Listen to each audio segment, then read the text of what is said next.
Student देखिए क्या कह रहा है कि in triangle A B C the coordinate of the vertex A are 0,-1 and D and E coordinate दिया है respectively the mid point of the side A B and A C F is the mid if F is the mid point of the B C of the side B C find the area of triangle A D C. चलिए अब इस question को थोड़ा समझ लेते हैं। हम लोग यहाँ पे एक ट्रायंगल फॉर्म कर लेते हैं जिसका नाम देते हैं ए बी सी। ए के वर्टेक्स का कोऑर्डिनेट दिया हुआ है यहाँ पर 0,-1। अच्छा कह रहा है कि डी और ई जो है ना मिड पॉइंट है ए बी का और ए सी का, इसका है डी और इसका मिड पॉइंट है ई। डी का कोऑर्डिनेट है 1, 0 और ई का कोऑर्डिनेट है 0, 1। फिर आगे क्या कह रहा है कि एफ जो है ना बी सी का मिड पॉइंट है, तो पहले हमें बी और सी का कोऑर्डिनेट निकालना होगा, फिर उसके बाद हम लोग एफ का कोऑर्डिनेट निकालेंगे और फिर उसके बाद इस triangle A D E F का एरिया फाइंड करने के लिए कह रहा है। चलिए तो इतना काम हमें पहले करना होगा, उसके बाद हम लोग इसमें आगे देखेंगे। इसका एरिया निकालेंगे, तीनों का वर्टेक्स का कोऑर्डिनेट चाहिए ना, तो हमें ई का एफ का चाहिए, डी और ई का तो है ही, हमें एफ का निकालना होगा और एफ का निकालना होगा जबकि हमें पहले बी और सी का भी निकालना होगा। तो यहाँ पर ले लेते कि let A B C is a triangle with vertex with the coordinates of whose vertex क्या है इनके वर्टेक्स का कोऑर्डिनेट, ए जिसका 0,-1, बी जिसका ले लेते हैं x2 y2 एंड सी जिसका ले लेते हैं x3 y3।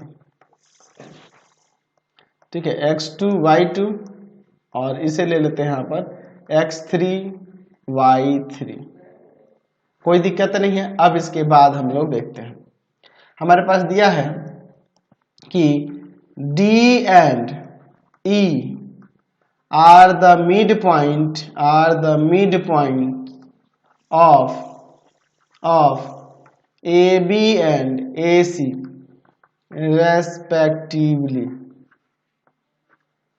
तो जब ये इसका मिड पॉइंट है तो हम लोग यहाँ पे लिख सकते हैं इसी के अकॉर्डिंग, AB का मिड पॉइंट D है तो यहाँ पे लिख सकते हैं x2 + 0/2 y2 + -1/2 इक्वल टू में 1,0 यहाँ से। ठीक है, अब इसके बाद देखिए, अच्छा यहाँ आप इसे चाहे तो लिख सकते हैं x2 + 0 यानी कि x2 ही हो जाएगा और y में 2 और यहाँ हो जाएगा y2 - 1/2 इक्वल टू में 1,0। अलग अलग कर देते हैं, x2/2 है ना, x2/2 इक्वल टू में 1 और y2 - 1/2 इक्वल टू में 0। तो यहाँ से देखिए आपका क्या हो जाएगा, x2 आ जाएगा आपका 2 और y2 - 1 इक्वल टू में 0 यानी y2 का वैल्यू 1। तो इसका 2 और 1 आ गया, यानी कि यहाँ से हमें B का कोऑर्डिनेट मिल गया क्या चीज, 2,1। अच्छा 2,1 आ गया ना जी। चलिए अब इसके बाद हम लोग यहाँ पे चलते हैं, E जो है मिड पॉइंट है ना AC का, तो हम लोग इसके लिए लिख सकते हैं कि x3 + 0/2 और y3 + -1/2 इक्वल टू में 0,1। तो अब देखिए यहाँ पर क्या हो जाएगा, x3/2 और y3 - 1/2, ठीक है, और इक्वल टू में 0,1। अब अलग अलग यहाँ से कर देते हैं, देखिए क्या हो जाएगा, x3/2 इक्वल टू में 0 और y3 - 1/2 इक्वल टू में 1। तो x3 यहाँ से 0 हो जाएगा, यहाँ y3 - 1 इक्वल टू में 2, ये जाकर उधर ऐड हो जाएगा, y3 आ जाएगा आपका 3, y3 क्या आ जाएगा 3। तो हमें यहाँ C का कोऑर्डिनेट मिल गया 0,3। बात को समझे ना। तो यहाँ B और C का कोऑर्डिनेट निकल गया, अब हमें F का निकालना होगा। तो यहाँ पे देखिए ध्यान से फिगर में, यहाँ F जो है BC का मिड पॉइंट है, F is the midpoint of BC। तो इसका मतलब F का कोऑर्डिनेट क्या हो जाएगा, F का कोऑर्डिनेट यहाँ पर हो जाएगा, आप ध्यान से देखिए यहाँ पर दिया हुआ है B और C का कोऑर्डिनेट, तो 2 + 0/2 1 + 3/2। तो आ जाएगा यहाँ पे क्या हो जाएगा जी, ध्यान से देखिएगा, 2/2 4/2, यहाँ 1 यहाँ 2, यानी कि 1,2 इसका कोऑर्डिनेट हो गया।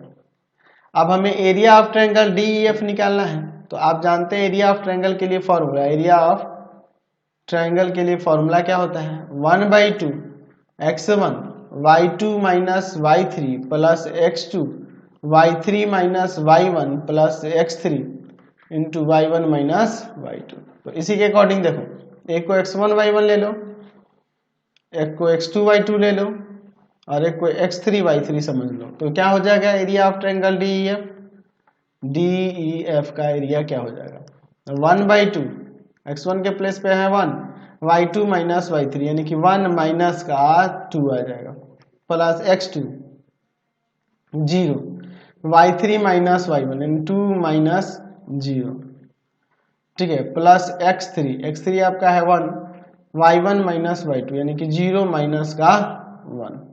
चलिए अब आगे इसे सॉल्व करते हैं। 1/2 1 इंटू में -1, 0 इंटू में 2 और यहाँ 1 इंटू में -1, तो क्या हो जाएगा 1/2 इंटू में -1 और यहाँ फिर -1, तो -2 हो जाएगा यहाँ पर।